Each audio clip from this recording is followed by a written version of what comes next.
Trump ভারতের ব্যাপারে অনেক বিতর্কিত কথা বলেছে। 2019 সালে সরাসরি বলেছিল ইন্ডিয়া ইজ ফিল্ডি, মানে ভারত নোংরা দেশ। এটা শুনে ভারতের মানুষ স্বাভাবিকভাবেই রাগ করেছিল, কিন্তু ট্রাম্প শুধু কথা বলেই থামেনি। তার আমলে আমেরিকা ভারত থেকে আসা অনেক পণ্যের উপর অতিরিক্ত শুল্ক বসিয়েছে, কারণ তারা অভিযোগ করেছে ভারত আমেরিকান পণ্যের উপর অনেক ট্যাক্স বসায়, আর আমেরিকা সেটা মানবে না। সাম্প্রতিক সময়ে তারা নতুন শুল্ক আরোপ করেছে, যার ফলে ভারতীয় ব্যবসায়ীরা আজ ক্ষতির মুখে। করোনার সময়ে ট্রাম্পের অনেক বিতর্ক ছিল ওষুধ নিয়ে। আমেরিকার জন্য ভারত থেকে ওষুধ চাওয়া হলে ট্রাম্প হুমকি দিয়েছিল, না দিলে ফল ভালো হবে না।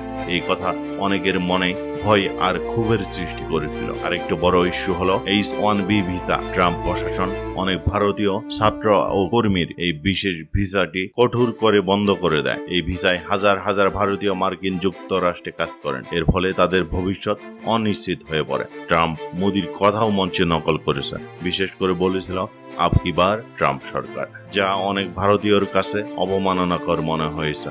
এইসব ঘটনা মিলে অনেকেই মনে করেন ট্রাম্প ভারতের শত্রু ছিল, কিন্তু কেউ কেউ বলেন এটা শুধু রাজনৈতিক কৌশল। তিনি হয়তো ব্যক্তিগতভাবে ঘৃণা করেননি, কিন্তু ব্যবসা ও রাজনীতির স্বার্থে এমন কঠোর নীতি কতটুকু গ্রহণযোগ্য? আপনি কি মনে করেন, ট্রাম্প কি ভারতের বন্ধু নাকি শত্রু?